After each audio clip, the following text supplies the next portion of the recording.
Fala pessoal, mais uma fritada assim. Hoje eu tô aqui com o Dr. Pedro Bustamante, que é diarista da UTI do trauma lá do HC, grandíssimo intensivista, fomos contemporâneos lá na residência de clínica do HC, professor da SIM, vocês já devem ter visto ele por aí. E, Pedrão, muito bem-vindo, é um prazer te ter aqui. Valeu, velho. Obrigado por aceitar o convite. Bora lá. Tá pronto? Bora. Então vamos lá, eu sempre começo a fritada perguntando o que você acha que vai ser o caso. Cara, Chuta. acho que um trauma, TCE. Tá bom. Se fosse pra você falar, só uma curiosidade, se fosse pra você falar outra coisa, o que você falaria? Cara, eu ia imaginar você viajando muito, assim, sei lá, uma coagulopatia X pós-trauma. Não, porque aí eu ia ter que dar uma estudada. Pode crer. Beleza. Então você acertou, é bem isso mesmo. Mas calma que eu vou te falar o caso. Eu já tô dando esse... Em geral eu não falo de cara, mas é porque aqui é muito... Né, trauma é fácil. Então é o seguinte, assim, você não tem muito... Você vai saber exatamente o que é um TCE na primeira frase. Então é o seguinte. Paciente de 40 anos. Você acabou de chegar no plantão. O paciente teve um trauma de queda de altura. Caiu de 3 metros. Bateu a cabeça. Já foi avaliado na sala de emergência inicialmente. Ele chegou Glasgow 14 e foi avaliado ali preliminarmente e já te levaram direto para a UTI, passagem meio quadrada, era passagem de plantão. Ele chegou agora para você. E aí? O que você pensa? O que você precisa saber? Olha... Que é trauma, você acertou. A informação que você tem é exatamente essa, é um trauma. A primeira coisa que tem que fazer na hora que pega o trauma, acho que é confirmar que o ABCDE foi bem feito inicialmente. Acho que ainda mais num caso que nem esse que você falou que já veio meio quadrado, chegou e só desovou pra gente na UTI. Primeira coisa que eu vou fazer é fazer um ABCDE bem feito, ter certeza que via aérea tá pérvia, ter certeza que a respiração tá ok, circulação, ver sinais vitais ali, acessar o Glasgow e ter certeza que não tem nenhum outro tipo de trauma de outro segmento que está passando despercebido. Além disso, eu acho que se veio de resgate, imagino que o cara vai estar com o colar cervical também, não comentei, mas no ar ali já confirmar que a cervical está protegida até eu ter certeza que que é seguro tirar. Show, perfeito. Ele chegou para você, ele não estava pranchado mais, mas chegou com o colar. Perfeito. E aí esse ABCD, o que você quer saber? Vai perguntando, eu vou te dando o dado. Cara, primeiro eu quero saber se via aérea tá pérvia, se tem alguma obstrução de via aérea. Acho que talvez mais fácil é conversando com ele, tendo certeza que tá pérvia. Ele tá meio sonolento, mas você fala, ele consegue verbalizar, ele fala com você. Tá bom. Então depois eu vou pro B, quero ver como que tá a respiração dele. Tanto a ausculta, ver hipertipanismo, mas principalmente ver se tem alguma dificuldade respiratória, se ele tá dispneico. Ele tá confortável, só a ausculta não chamou atenção, assim. Nada diferente, tá simétrico, ele veio com uma máscara, mas tá saturando 100%. Tá. Você mantém por enquanto ou já tira e vê? Acho que nesse primeiro momento não é a prioridade tirar. Eu provavelmente vou tirar dali alguns poucos minutinhos, mas primeiro eu vou fazer o primário completo. O que mais? Daí eu vou ver a saturação, você falou 100% e frequência máscara, respiratória... Frequência 22. Tá bom. Daí agora eu vou pro C, quero ver como que tá a circulação, né? Frequência cardíaca e pressão. Tá, ele tá com uma frequência de 72, com uma PA 110/70.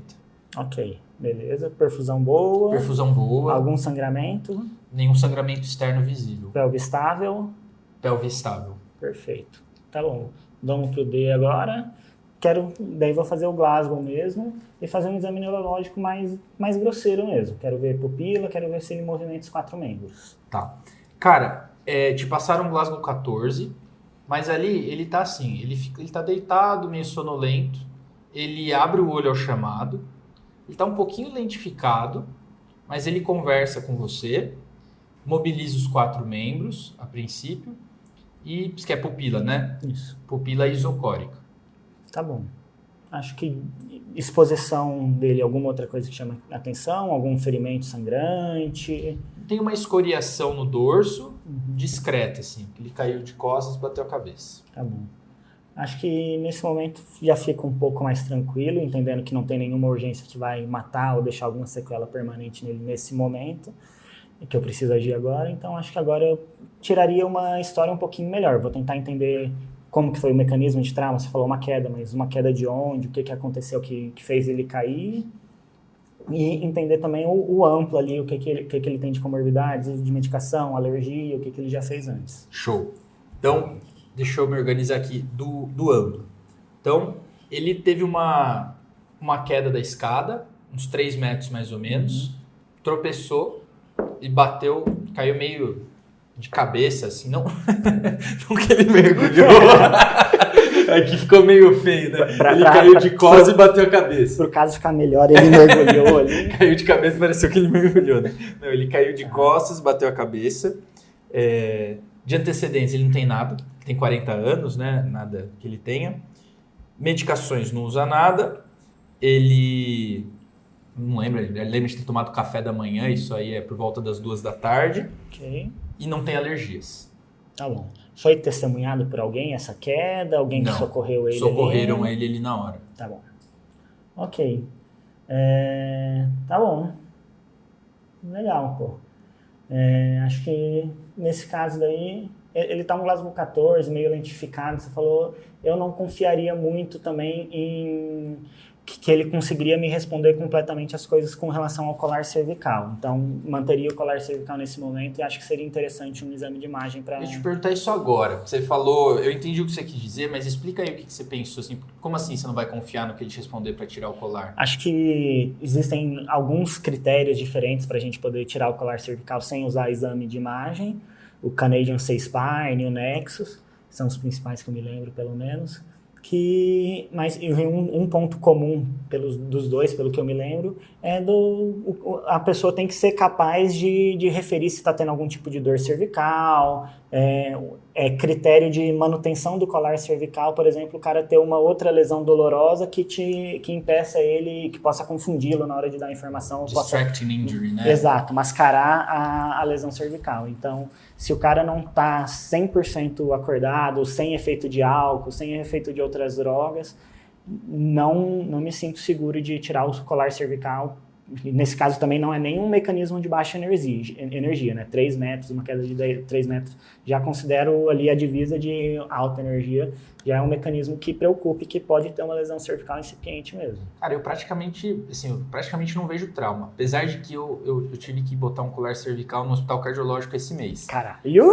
Rolou uma queda na frente do PS. Então assim, acontece.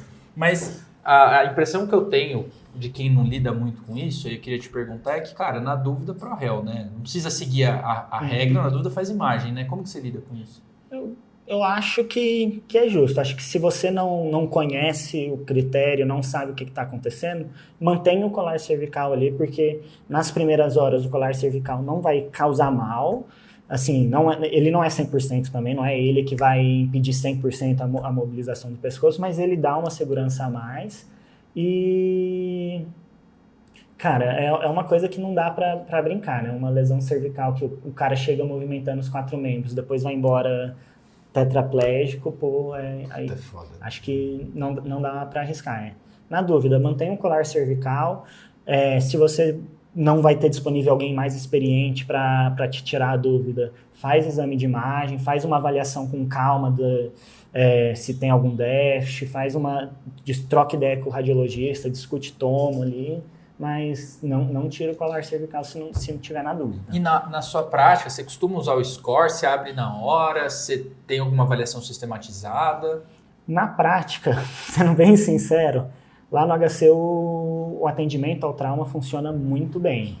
O nosso time da sala de emergência lá é muito bom, então... Já chega resolvido. Já chega resolvido. Quem precisa ficar de colar cervical, chega com o colar cervical. Quem não precisa, em geral, já tira na sala de emergência.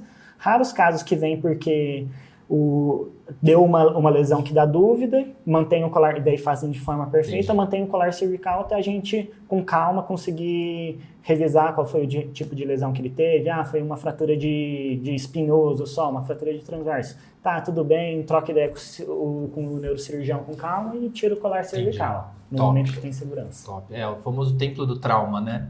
Na sala UTI. Top. Sensacional. Aí, Pedrão, que exame de imagem que vocês costumam pedir? Raio-X ou sempre tomo?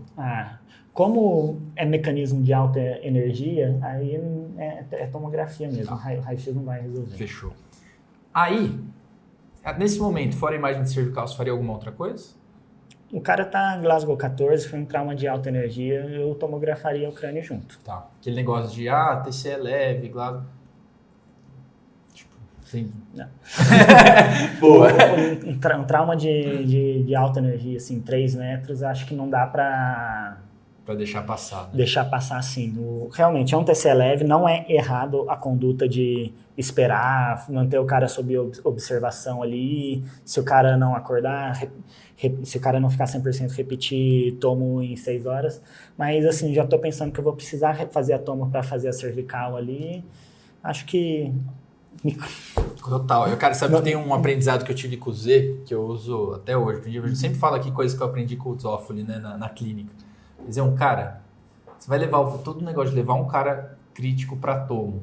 Não dá para você perder a oportunidade, nesse caso, fazer uma tomo de crânio, né, cara? Trazer o cara sentido, de volta, né? Tendo feito só cervical, e daí depois, dali 1 hora, o cara tá mais sonolento, você fica mais na dúvida ainda e você repete a tomo. Falando nisso, tava fácil demais, né? Você tá levando ele para tomo, você percebeu que ele começou a ficar mais sonolento. Não que ele rebaixou Glasgow 3, mas ele já não acorda mais quando você chama. Você precisa dar umas chacoalhadas lá. Seu fulano! Fazer um pouquinho de estímulo doloroso, assim, aí ele acorda. Aí ele fez a tomo. A tomo de cervical veio sem lesões. A tomo de crânio. A gente vai, inclusive, fazer um pause aqui. Estamos estreando o cenário novo da fritada. G, o G é nosso mestre das imagens. Solta a imagem aí, por favor. Só um parênteses aqui que me deu medo, porque eu achei que você ia me perguntar como entubar um cara com colar cervical na tomo. Então, se a gente passou essa etapa... Mas você não tem laringoscópio. Não tem uma tomo inteira. Diminui um pouquinho, por favor, Gê, porque deu uma...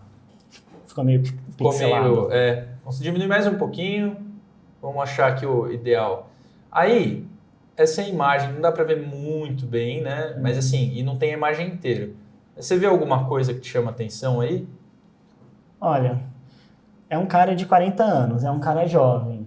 Então eu já espero ver menos sulco, espero ver um ventrículo menorzinho ali, mas vou te falar que achei os ventrículos laterais já muito, muito pequenos, assim, já meio comprimidinhos ali. Não é algo definitivo para hipertensão intracraniana, mas me chama atenção. Eu com certeza mudaria, tendo a imagem, eu iria dar uma avaliação melhor, ver melhor como que estão as cisternas da base, ter certeza se tem espaço licórico ali, ver mais alto se tem sulco em alta convexidade.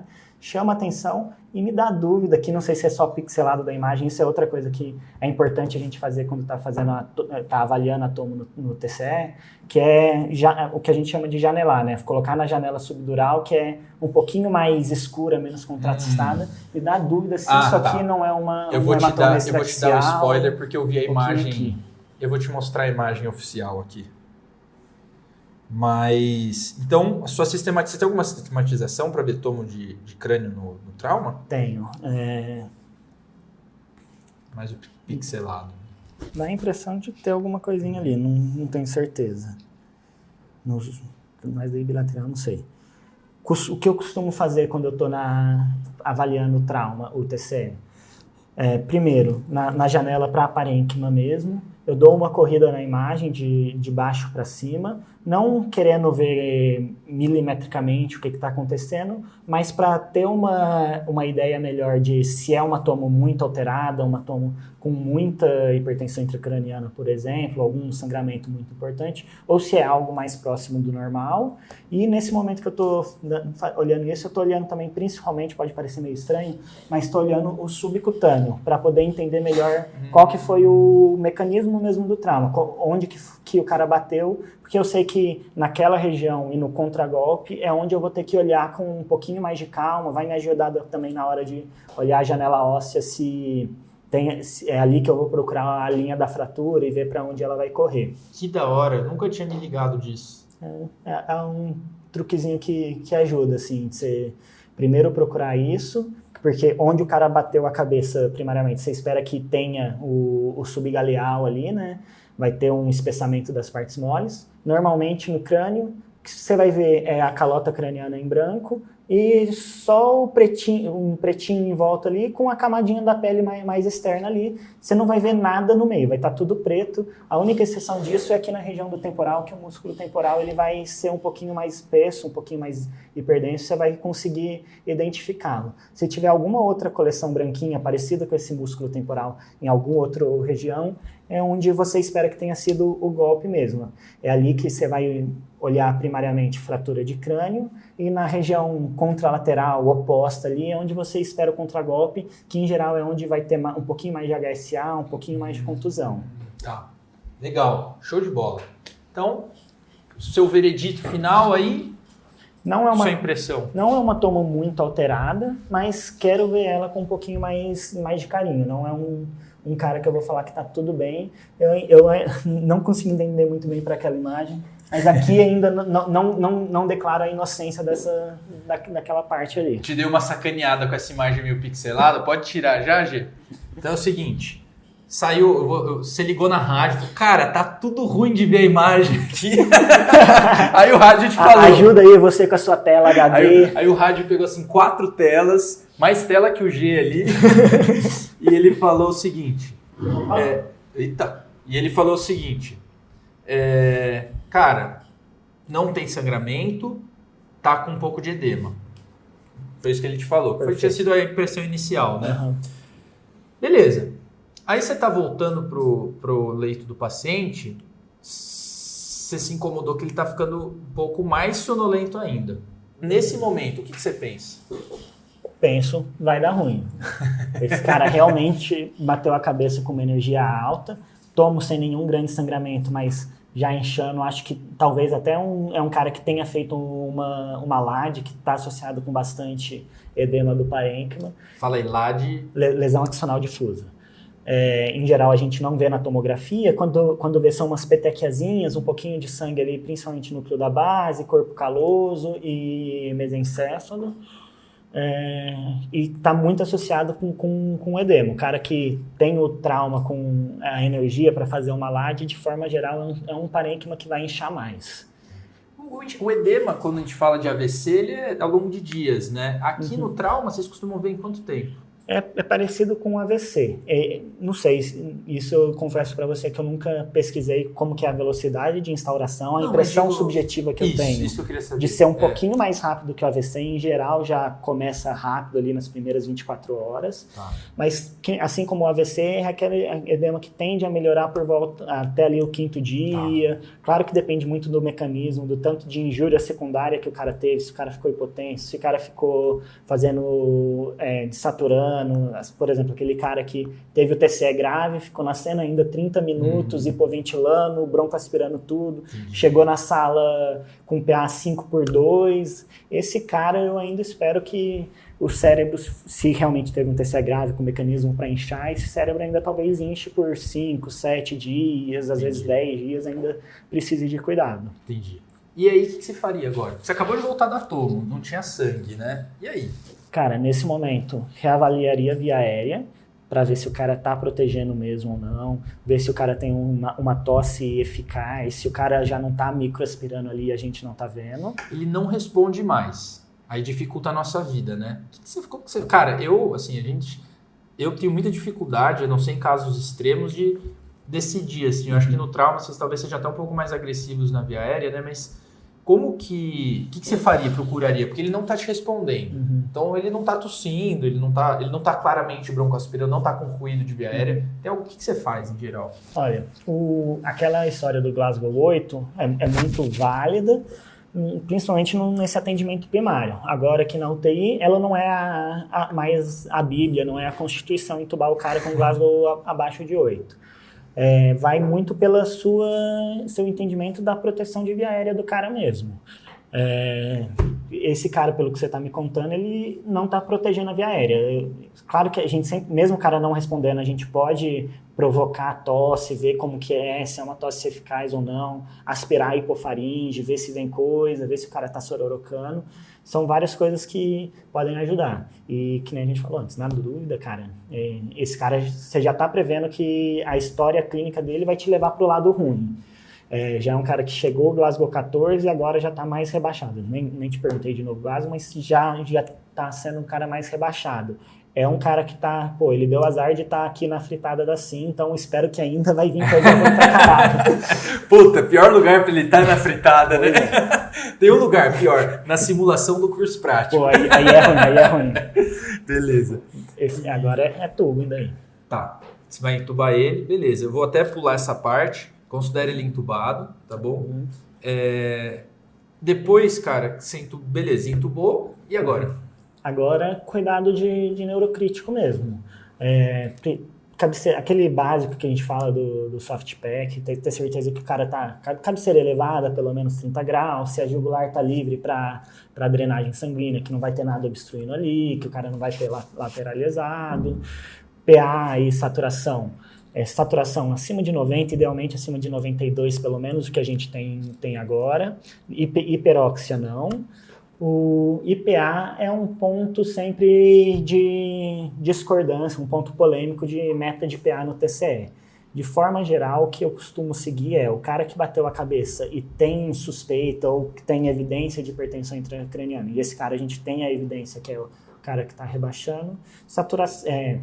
PA média, pelo menos ali acima de 80 e uma sistólica por volta de 110, pelo menos, para poder garantir um pouquinho mais de perfusão cerebral, enquanto eu não estou monitorizando esse cara. Se é um cara que foi para uma passagem de pique, daí a gente pode guiar um pouquinho melhor pela PPC.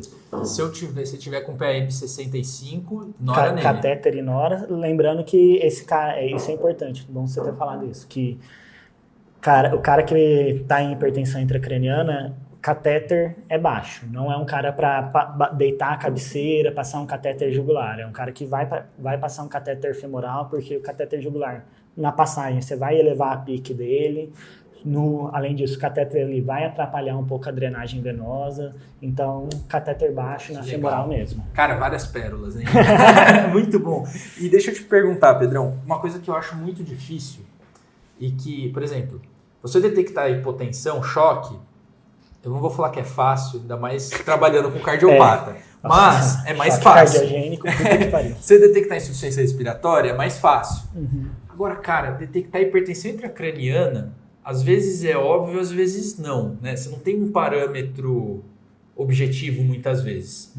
Nesse caso, pelo que eu entendi, é contexto mais rebaixamento. Né? O que ele tem e uma tomo que já mostraria que ele né? tem estrutural para isso, assim, já está inchando. O que mais que você usa de trigger para tratamentos? Então, por exemplo, você já me falou, o cara é neurocrítico, você tem o pacote básico. Depois, acho que até pode fazer agora. Então, o pacote básico, pelo que eu entendi, elevação de cabeceira, 30 graus, tá bom? 30 a 45 graus. 30 a 45, cabeça centrada, que mais? Aí, PAM, saturação, sódio. Vou coletar exame do cara. Se o cara tiver com sódio mais baixo, já vou começar a pensar em estratégias para subir esse sódio ali, deixar ele mais perto de 140, 145, 150. Alvo inicial norma, é isso? Norma pro hiper ali, limite superior da normalidade do sódio. E além desse básico, e aí já está quase entrando nisso que você ia falar do sódio, porque todo mundo sabe. Hipertensão intracraniana, salgadão, manitol, isso todo mundo lembra. Mas qual o gatilho que você usa para ir além do pacote básico?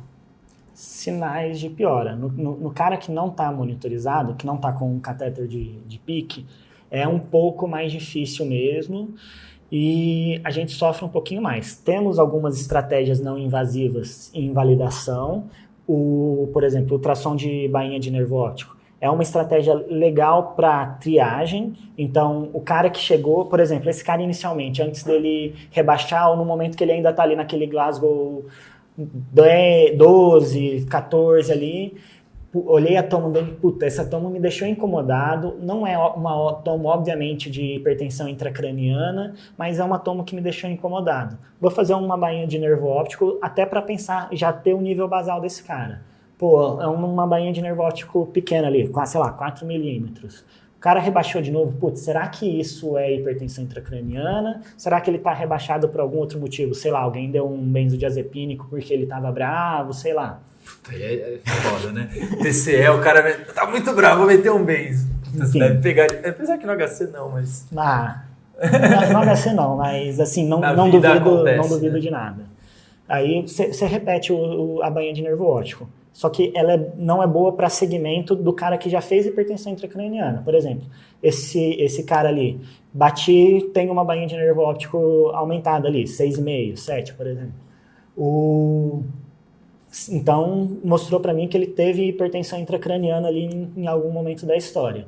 Não vai servir para eu seriar depois. Então, tipo, fiz medidas, não adianta eu fazer a bainha de nervo óptico. Ela distende, não é isso? Porque ela distende e a gente não tem muita literatura de quanto tempo demora para voltar pro basal. Não sabemos se 1 hora, 1 dia, 1 semana, quanto tempo demora. É uma coisa... A gente sabe que 1 hora não, é uma coisa mais prolongada mesmo. Legal. Uma outra ferramenta não invasiva que a gente tem que demanda muito treinamento, mas que é interessante, ainda não é 100% validada, mas que a gente tem usado cada vez mais lá na própria UTI do trauma, é o Doppler transcraniano. Que legal! Fazendo a beira-leito. Fazer a beira-leito ali, o probe de eco mesmo, janelinha temporal, dá uma olhadinha ali em índice de pulsatilidade, como que está a velocidade média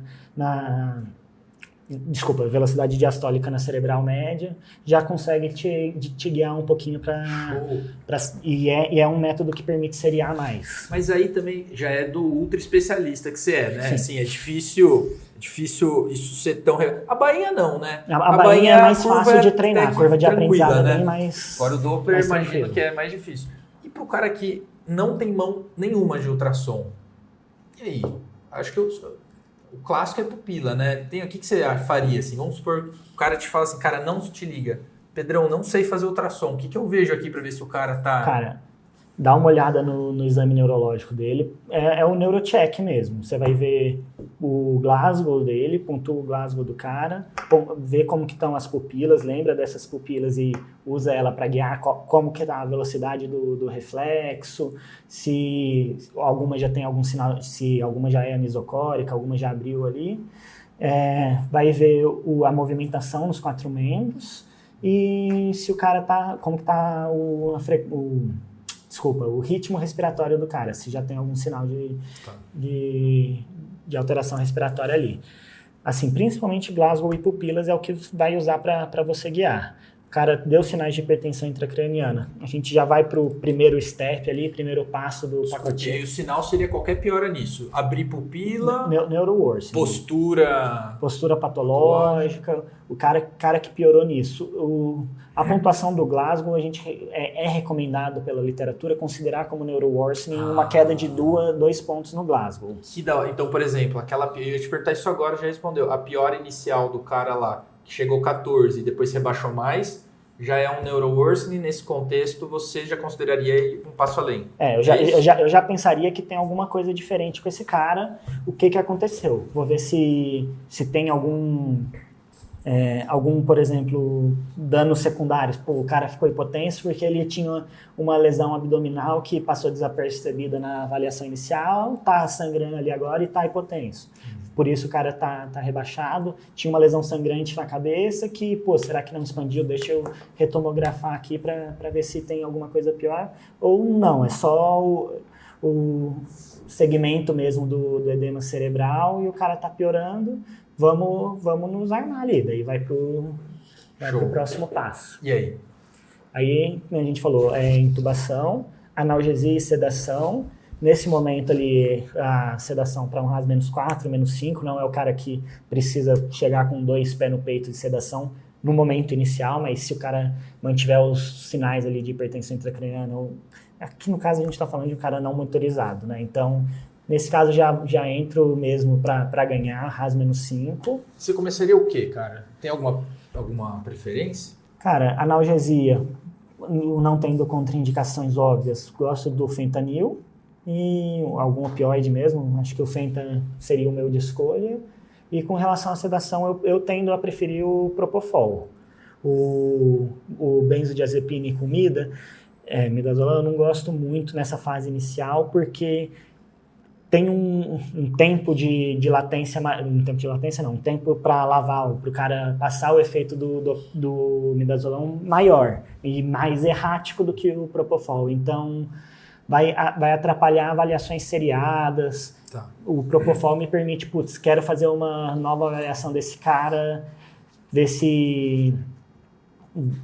quero fazer uma nova avaliação, quero fazer um EEG sem efeito de sedação, desligo ali o propofol, 10, 15 minutos, hoje já é o neurológico parecido do que seria o do cara mesmo. E você, dúvida bem prática, você começaria quanto de propo? Você está pensando num RAS -5, né? Uhum.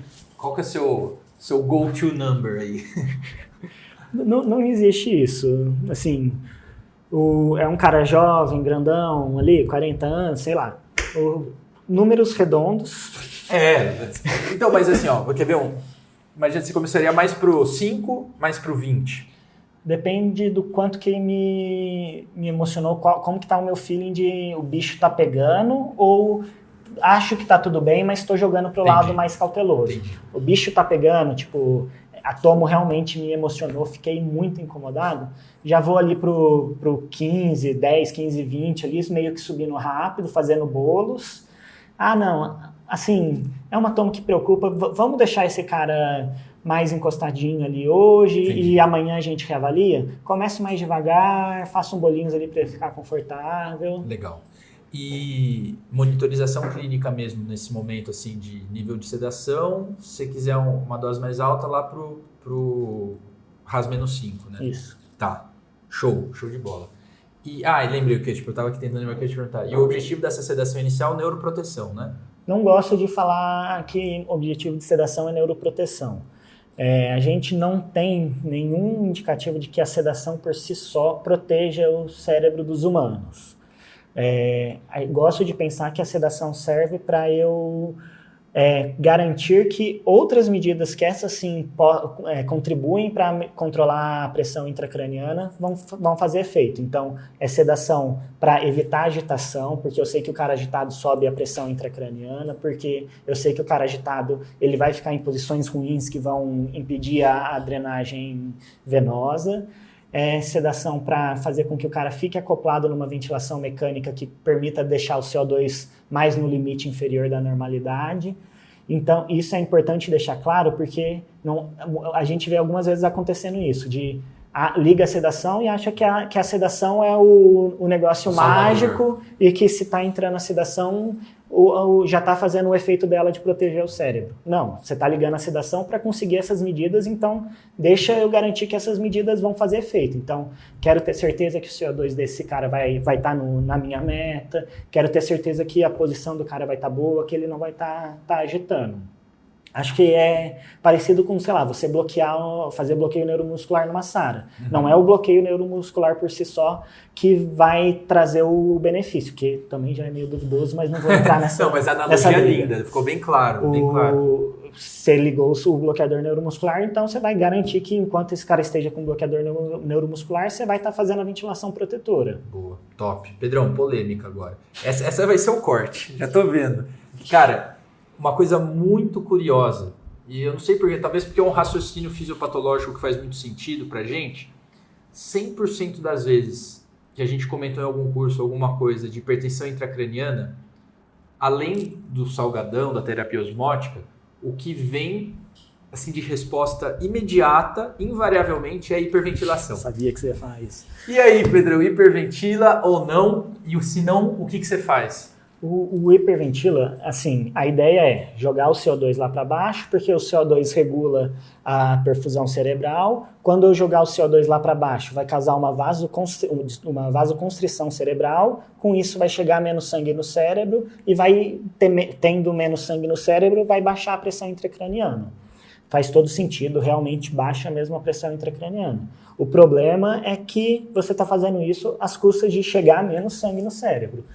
Não é uma troca que a médio e longo prazo faz sentido. Gosto muito da hiperventilação como medida de resgate ali até eu conseguir alguma coisa mais definitiva. Então, tipo, é um cara que, eu vi ele agora há pouco, pupila era ISO. Fui reavaliar ele tá anisocórico, abriu as 2 pupilas. Tá com a hiperventilação ali aumento frequência, aumento volume corrente. E vou fazendo as outras coisas. Vou pedir para a enfermagem pegar o salgadão, vou ligando para o neurocirurgião para ver o que está acontecendo, pedir a opinião dele, ver se é questão de abordagem. Vou ligando para tomo para levar esse cara com urgência. É tipo um push dose de adrena na hora da parada. Ótima analogia. É isso aí. É para você conseguir resgatar o cara naquela hora, pensar no que está acontecendo e ganhar tempo para uma medida que seja boa mesmo, porque você deixar o cara hiperventilando por longo período, não acho que faça muito sentido. Vai dar ruim, entendi, top, show de bola. E aí, qual que é seu alvo de CO2? Você falou de meta, né? Nesse momento inicial, eu gosto de pensar em caixinhas ali. Eu estou agora no pacote de primeiro degrau, primeiro passo da hipertensão intracraniana. Entra aquela PAM de 80 que eu comentei com você, entra uma temperatura ali, evitar hipertermia, deixar um CO2 uma temperatura por volta dos 36 graus, entra uma sedação com analgesia já, e o CO2 ali o mais perto do 35 que der. 33 dá para levar e tal, não é abaixo do 33, mas também não é um cara para ficar com 40 de CO2.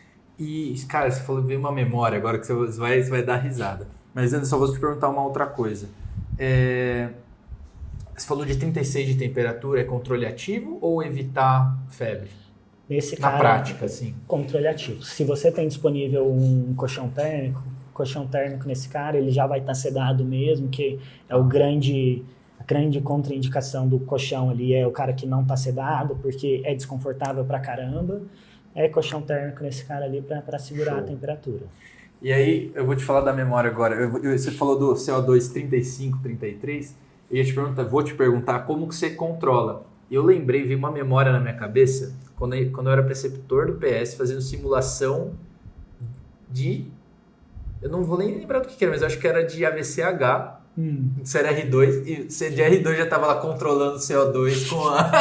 lembrei agora, que foi quando eu acho que foi até quando eu aprendi de gap de CO2 pelo ETCO2 e pela gaso. Acho que foi com você atendendo na simulação. Cara, veio uma memória agora muito forte, engraçado. Mas e aí, como que você controla? A resposta você deu aí agora. Que você deu. Gasometria arterial para ver o PaCO2, que é a minha meta final, e como a gasometria não é uma coisa que é prático a gente fazer de hora em hora, tem até serviços que fazem com uma frequência bizarramente alta, a gente usa o ETCO2 para ser como que chama lá? O substituto, o desfecho substituto ali. Eu vou guiar para um ETCO2 que pelo gap de CO2 eu sei que vai dar naquele PCO2 de 35, e de tempos em tempos ali, depende muito também de como o cara vai variar clinicamente, mas pelo menos umas 2 vezes por dia, coletar uma nova gaso para confirmar se aquele meu gap tá ainda dentro do que tinha na minha cabeça. Então você vê o gap de CO2 para validar o seu ETCO2, mas ainda assim, umas 2 vezes por dia, vale uma gasozinha ali. Para validar. Tá. De monitorização, você passaria uma PAI nesse cara de rotina? Ou... PAI? Acho que sim, porque de forma geral é um cara que já está inflamado, o trauma inflama pra caramba. Então é um cara que entra esse propofolzinho ali que não vai ser tãozinho provavelmente, talvez seja mais um propofolzão. É um cara que minha meta de PAM já vai ser por volta de 80. A chance dele precisar de um vasopressor numa dose razoável ali é alto. Então, é um cara que eu já vou invadir precocemente mesmo. Então, ó, nesse momento, seu paciente está lá com o soft pack lá, tá com a cabeceira elevada, colar, já tirou o colar, né? Já saiu o tomo, tá com o pescoço centrado, tá invadido, central baixo, PAI, tá com PCO2 de 35 no ETCO2, o gap estava baixinho, tá com controle ativo de temperatura 36 graus, o sódio dele veio 144. Tá faltando alguma coisa? Glicemia, glicêmico. Glicemia 102 e PAM dele tá 70. Tá. Liga a norinha. Liga a norinha para PAM 80 e tá lá. E agora? Agora você não tem mais parâmetro de rebaixamento, digamos assim, né? Você para por aí, você faz um salgadão nesse primeiro momento, já que o cara rebaixou tanto. Qual que é o seu passo agora? Pô, pergunta interessante, sem estar vendo o cara na difícil, frente. Né? Assim, essa é a limitação foda. É muito do feeling ali. Agora, a gente está considerando que estamos no primeiro dia ali ainda. Não vi, assim, 144 de sódio já está ali perto da minha meta mesmo, já está onde eu quero. Eu acho que nesse momento eu não faria o salgadão, não. Eu esperaria, guardaria na manga, já deixaria como a critério na prescrição ali. E se teve alguma piora neurológica ali, já... Você prefere salgadão ou manitol? Prefiro salgadão. Tem algum motivo específico ou é mão? Não tem, assim, não é baseado em evidências. Tem algumas coisinhas que sugerem que o salgadão seja melhor mesmo. A questão é principalmente porque o manitol, ele é um diurético, então o cara, depois do manitol, o cara vai urinar pra caramba, e esse paciente com hipertensão intracraniana já tem a chance de fazer um diabetes insípidos. Então, tipo, sempre que a gente pega um paciente que, tipo, acabou de chegar do centro cirúrgico e a gente viu que no centro cirúrgico fez manitol, sempre fica aquela puta que pariu. Será que isso é o manitol? Será que isso é DI? Cara, será que isso é porque é um cara jovem que foi ressuscitado e tá botando tudo pra fora? Imagino. Então sempre dá um pouquinho de angústia. Além disso, o salgadão eu consigo dosar muito mais facilmente. Todo e qualquer laboratório hospitalar dosa o sódio sérico, eu consigo guiar por isso e saber se minha meta ainda vai fazer sentido ou não. Por exemplo, um cara que está com 160 de sódio, não é esse cara que você vai fazer salgadão num momento de piora, porque não é isso que vai resgatar ele, provavelmente. Tá. Mas o manitol, a minha meta é mudar a osmolaridade sérica, que daí já é mais complicado. No HC, que é o HC, a gente só dosa a osmolaridade durante a rotina, no horário comercial ali. Então, não me atrai, não me apetece. Então, você já deixou o cara pronto, agora é pilotar, né? Uhum.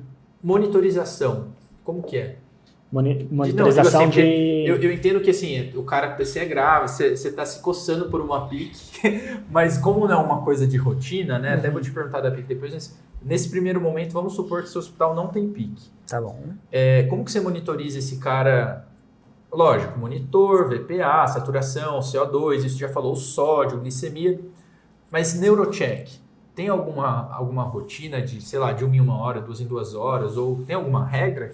Não conheço regra, mas é um cara que eu vou ficar em cima. Vou avisar a enfermagem que, notou que o cara tá um pouquinho diferente do que era, me avisa. Vou ficar bem de olho, tipo, PA e frequência cardíaca. Puta, notei que esse cara tá ficando mais hipertenso do que era, notei que esse cara tá ficando mais bradicárdico do que era antes. Já vou pra cima. E é um cara que, cada vez que eu passo na frente do leito, eu vou entrar ali pra ver como que tá a pupila, ter certeza que não tem alguma coisa nova aparecendo. Essa é outra coisa que todo mundo lembra, né? Da tríade de Cushing. É meio tardia, né? Aí, Pedrão... Infelizmente, a tríade de Cushing em si, a gente vai ver na hora que o cara já tá quase ali na morte encefálica. Cara, um negócio que eu tenho muito medo de neurocrítica é justamente isso, porque o cara não te avisa muito, você tem que ficar ligado, né? Uhum. E numa dessas, como você falou, o cara tá na fritada assim, né? Numa dessas entradas... Tô azarado. Abriu pupila. Ou seja, ele tava com o lado direito meio quase miótico, o lado esquerdo ficou midriático. Quando você olha isso, o que você pensa?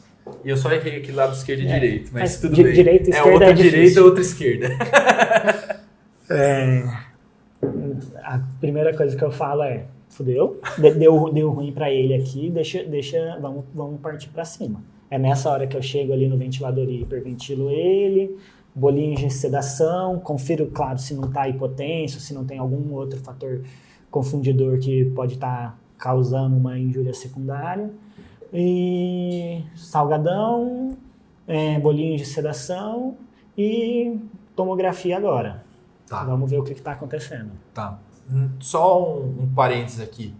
Eu vou até falar isso antes, depois eu te pergunto. Foi para tomo, nada de novo, era mais edema de novo, tinha um pouquinho de petequia de LAD, mas era isso. Você faz isso até que momento, assim, que você vai resgatando o cara? Vamos supor assim, ele não fechou a pupila depois do salgadão, não voltou. E aí, tem mais alguma coisa para fazer?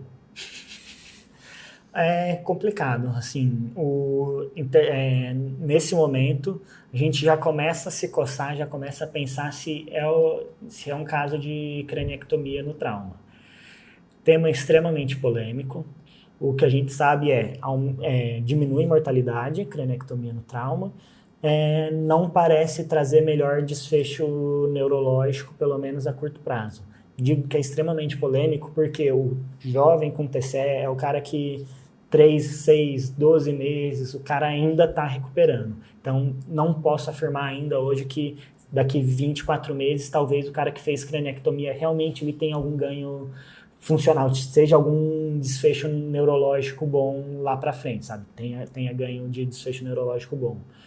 Hoje, o que a gente tem não parece ter benefício neurológico bom. É benefício de mortalidade, ou seja, você tira o cara que vai morrer, coloca ele num estado vegetativo ou num estado de alta dependência. Entendi. Porém, no entanto, contudo, esse é um cara que é um edema difuso, que aí também já é um outro porém que fala contra a craniectomia mesmo no trauma, porque não é que você vai descomprimir um hemisfério, não é, por exemplo, uma contusão gigante que está ali que você consegue descomprimir e melhorar mesmo. Aqui é um cara que, bilateral, difuso, uma craniectomia bilateral aí, eu acho que a gente já perdeu completamente o bom senso ali. Aí eu acho que não é um cara, esse caso especificamente, não é candidato à abordagem cirúrgica se não tem nenhuma lesão nova, se não tem nada expandindo ali, Entendi. se é só edema. Mas por sorte, quando você fez o salgadão, ele melhorou. E aí eu queria te perguntar aquela hora, só para não perder o fio da meada, como que você monta o salgadão e como que você prescreve? E se você se muda periférico, central? Em resumo, qual que é a sua receita do salgadão na hipertensão intracraniana? Cara, o que eu costumo prescrever? 30 a 40 ml, em geral mais perto do 40 ml do NaCl 20%. Numa buretinha ali, sabe, a bureta que a gente costuma usar para fazer bique, deixa correr ali aberto, vai correr em coisa de 15 minutos por aí. É a forma que eu costumo fazer. Outra opção é diluir esses 30 e 40 ml em um sorinho fisiológico de 100 ml e deixar para correr em 15 minutos também, correr relativamente aberto ali. As duas formas são válidas, acho que é por aí.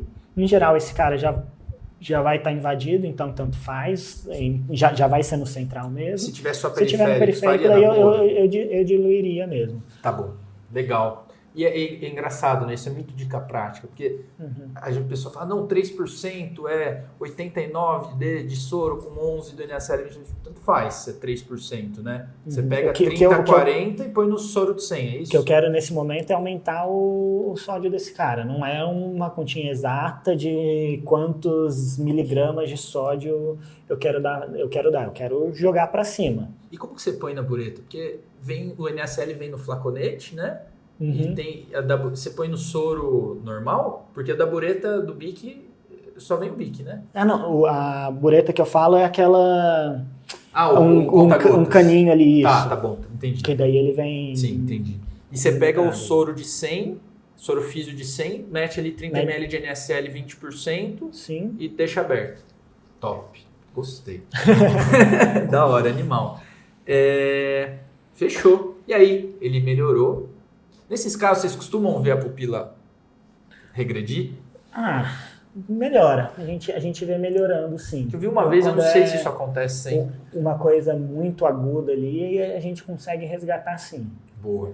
Não é o comum, não é a regra. Em geral, é tipo, depois que você faz tudo isso, dá um tempo, você vai ver, puta, tá melhor essa pupila. Pedrão, e aí ele melhorou ao longo dos dias, reabilitou, teve alta, voltou a tirar uma foto, te dar um abraço. Tá de parabéns, salvou mais uma vida. Valeu. Quero te perguntar mais uma coisa só antes de acabar, e antes do desafio, porque tem um desafio no final da fritada, que é o seguinte, da PIC. Bem resumido, que isso é uma coisa que eu acho que é bem do especialista. 2 perguntas que eu queria te fazer. Em geral, 3 perguntas. Em geral, quando PIC, como usar a PIC, e se o paciente está com uma DVE ou algo do tipo, se tem algo que eu consigo fazer para, se tirar líquor, ajuda na hora da hipertensão intracraniana. Perfeito. Quando PIC, por guideline, pelo Brain Trauma Foundation... Gastou, hein? Tem 2 indicações principais da PIC no TCE.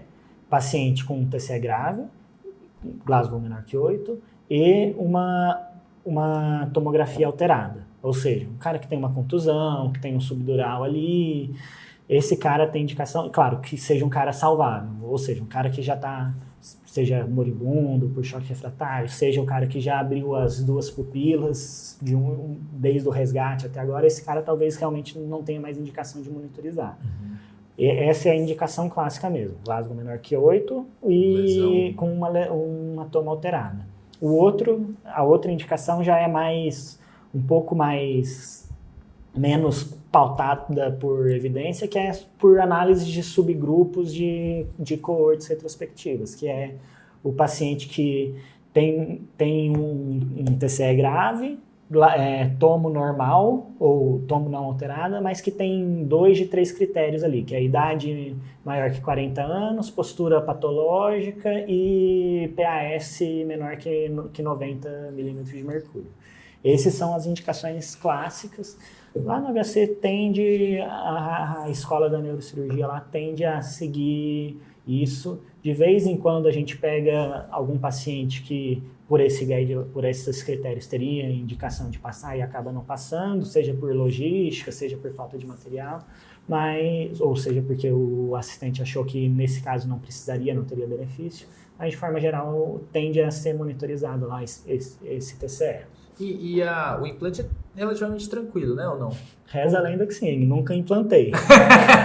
Teoricamente... Mas digo assim, não é um negócio demorado? Tipo... Não, é um procedimento rápido.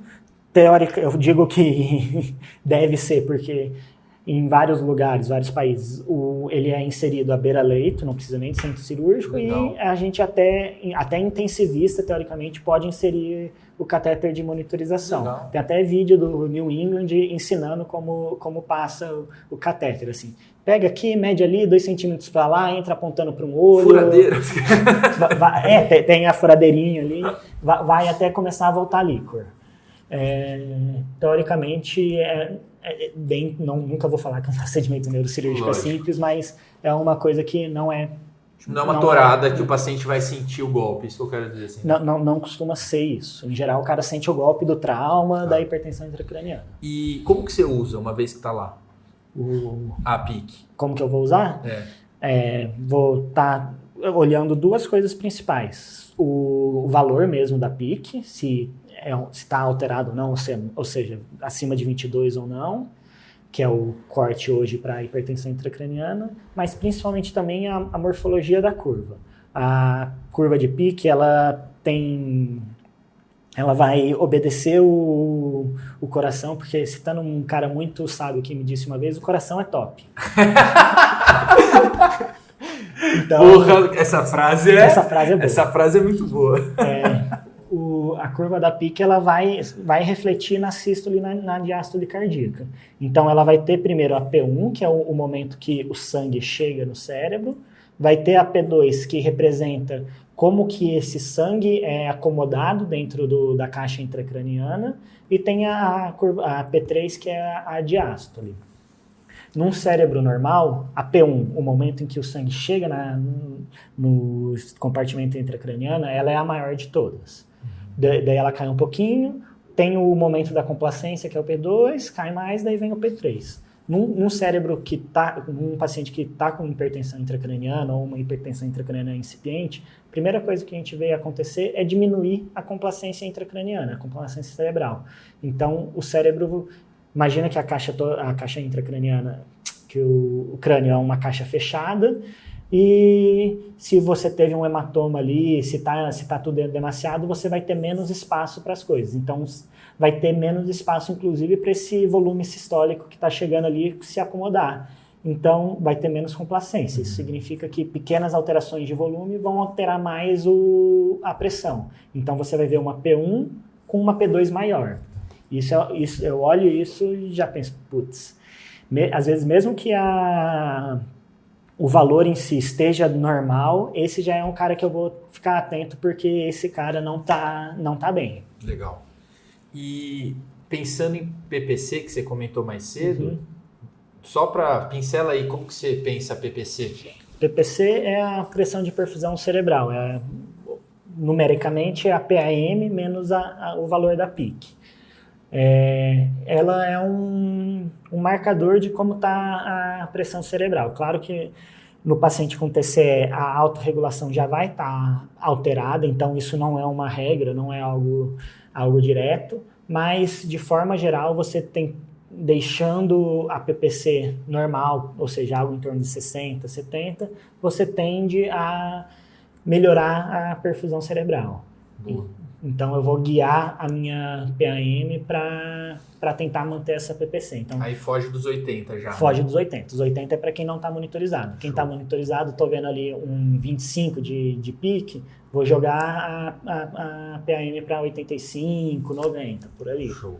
E a última coisa, nesse cara, se ele tivesse monitorizado, tirar líquor pela DVE ajuda? O cara que está com a PIC, e isso é importante, é significativo saber também que a PIC não necessariamente é uma DVE. Ela pode ficar intraventricular, ela pode ficar intraparenquimatosa, pode ficar subdural.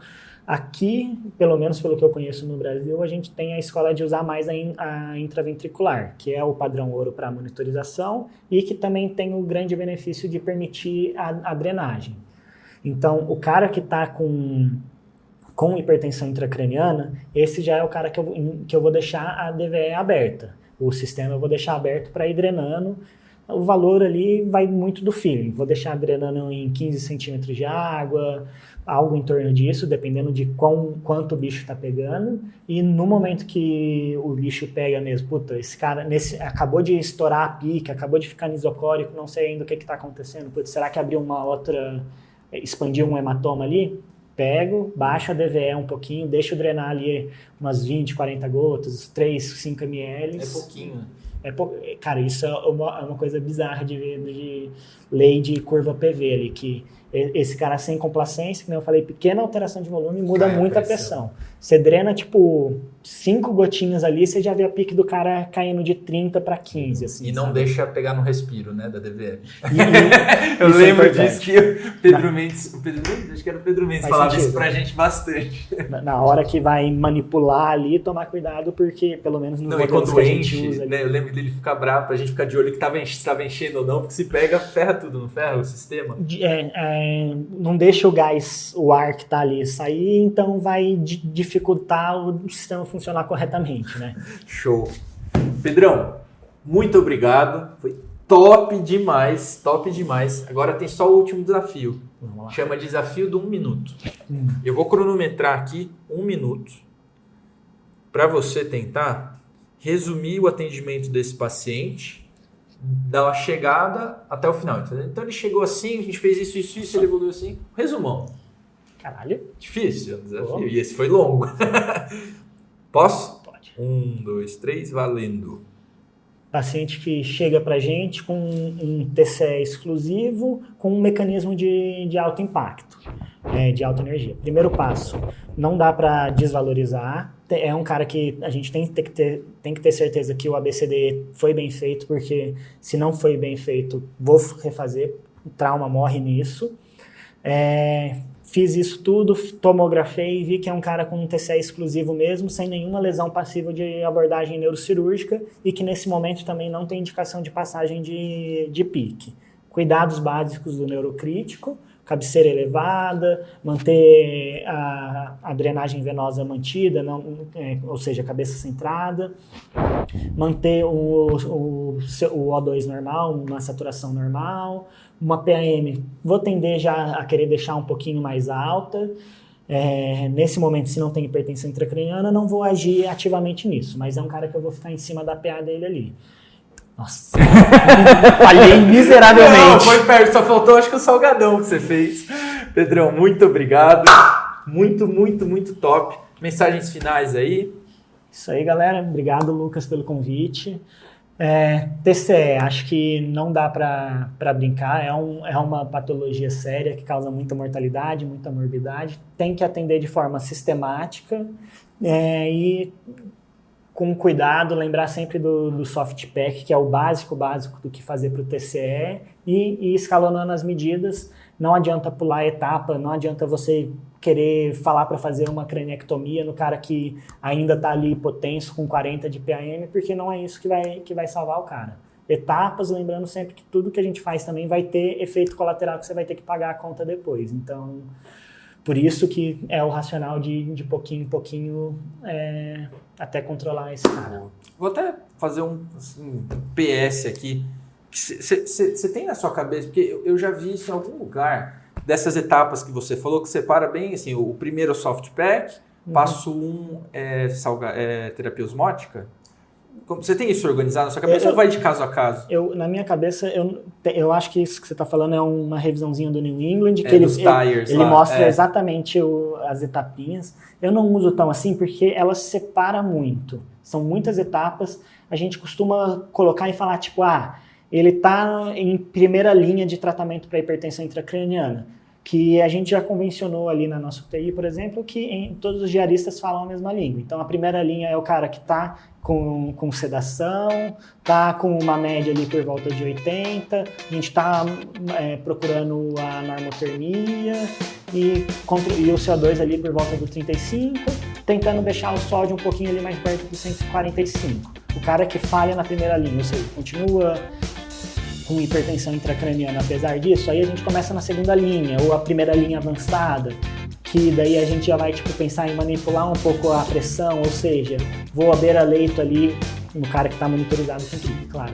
Mudar a minha meta de pressão para ver como isso repercute na PIC, para poder entender como está a autorregulação cerebral dele, pensando que talvez esse cara precise de uma meta de PA um pouquinho diferente. É um cara que talvez eu traga a minha meta de temperatura um pouquinho mais para baixo, mais para 35, não hipotermia, mas uma temperatura um pouquinho mais baixa. É um cara que vou repensar a terapia cirúrgica, se não é passivo de terapia cirúrgica. E o Tier 3 ali é o cara que falhou tudo isso, aí já partiu pro desespero, craniectomia, tiopental, hipotermia, medidas que a gente não tem sinal de que melhora mesmo qualidade de vida, tem muito efeito colateral e que são medidas que a gente tem que pensar muito bem, porque pode dar muito problema. Centros que tem expertise. Centros que tem expertise. Boa. Se deixar, eu vou ficar perguntando aqui. Então é isso. Valeu de novo, Pedrão. Valeu, cara. Até a próxima. Isso aí. Qual que é?